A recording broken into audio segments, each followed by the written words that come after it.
السلام علیکم ورحمۃ اللہ وبرکاتہ۔ تو بات یہ چل رہی تھی کہ ہمیں حضور صلی اللہ علیہ وسلم کی سنتوں میں اور سنتوں پہ عمل کرنے میں شرم آنے لگی ہے۔ موجودہ دور میں خصوصیت کے ساتھ نبی کریم صلی اللہ علیہ وسلم کی سنتوں کا اتباع اور طریقۂ زندگی کی اطاعت نہایت ضروری اس لیے ہے کہ بہت جلد ہم دیکھیں گے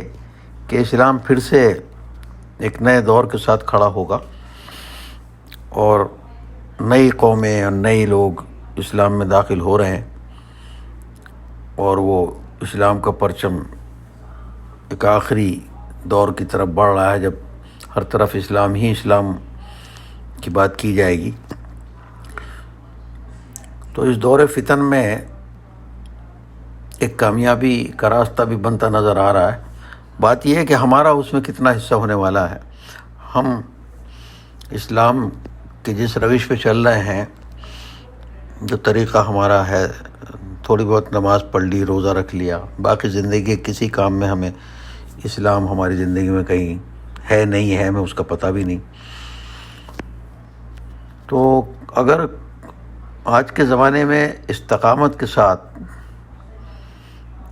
اور استقلال کے ساتھ سنتوں کو لازم نہیں پکڑا گیا تو اندازہ یہ ہے کہ یہ طبقہ جو سنتوں سے دور بھاگ رہا ہے، اس کے ایمان اور عقیدے کو بھی خطرہ پیدا ہو سکتا ہے،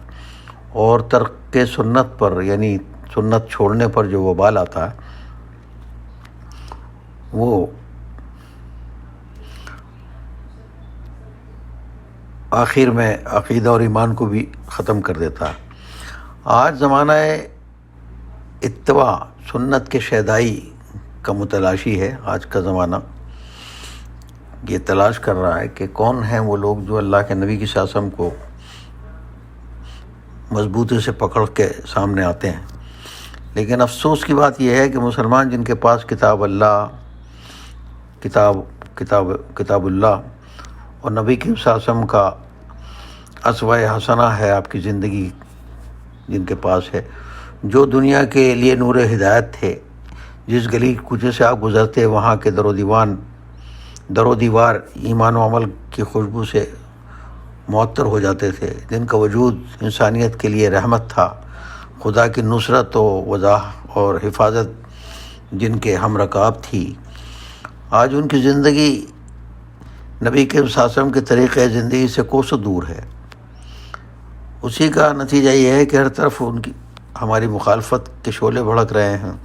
روئے زمین پر ہمارے لیے تنگ ہو رہی ہے۔ جن ممالک میں مسلمانوں کو کبھی اقتدار اور حکومت حاصل تھی یا حاصل ہے، وہاں بھی دوسروں کے دستے نگر بنے ہوئے ہیں۔ آج اتنے سارے اسلامی ممالک ہیں، لیکن چلانے والے ان حکومتوں کو اور ان لوگوں کو جو ان کے گھروں میں سلسلے چل رہے ہیں، وہ سب دوسروں کے ہیں۔ مسلمانوں کی ایک بڑی جماعت، بالخصوص جدید تعلیم یافتہ اور مغربی تہذیب و تمدن میں جو غرق طبقہ ہے، ان میں کم علمی کی بنا پر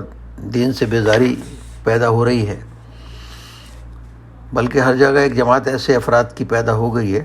جن میں اسلام سے ایک بغض اور عناد پیدا ہو گیا، اور وہ اسلام کو ایک گھٹیا چیز اور پرانے